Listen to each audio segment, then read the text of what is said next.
읽어주는 교과 넷째 날 6월 12일 수요일 짐승의 정체 2.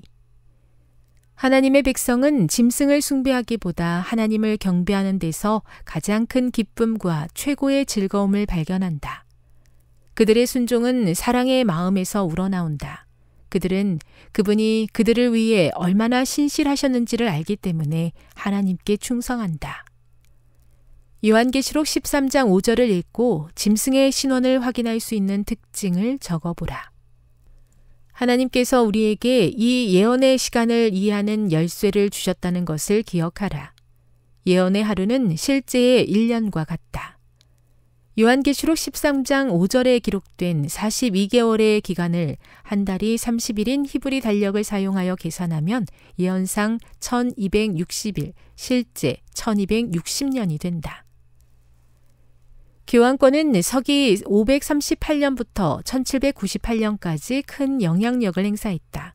그러나 서기 1798년 나폴레옹의 장군 베르티에가 교황을 포로로 잡으면서 교황이 최상권을 행사하는 시대가 끝나고 요한계시록의 예언이 성취되었다.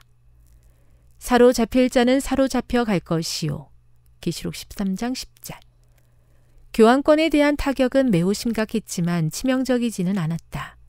요한계시록 13장 12절에 따르면 죽게 되었던 상처는 낫게 될 것이었다.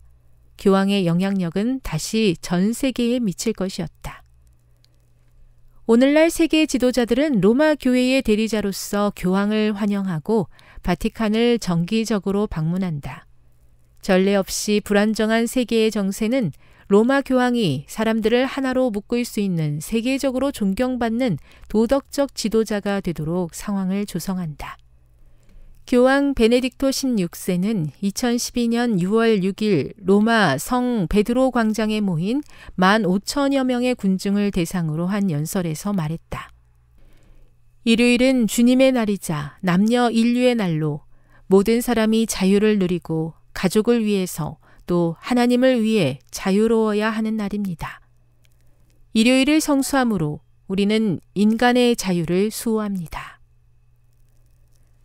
대쟁투는 이 움직임이 언젠가 궁극적으로 어디로 향하게 될 것인지를 분명하게 보여준다.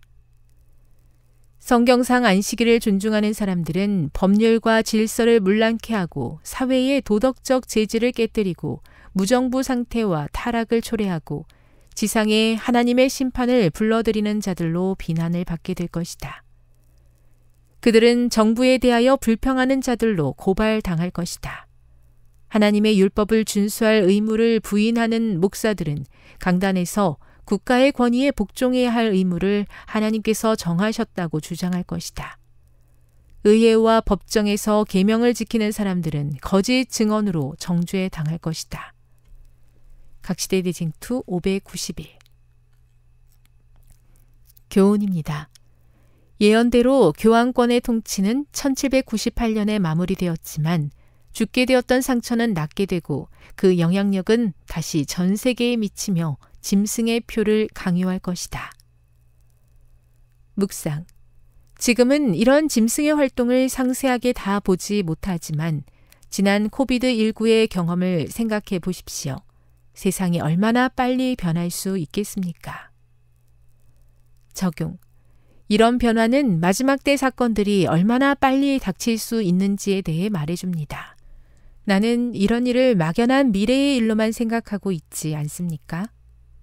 영감의 교훈입니다. 용이 성도들과 싸우는 이유.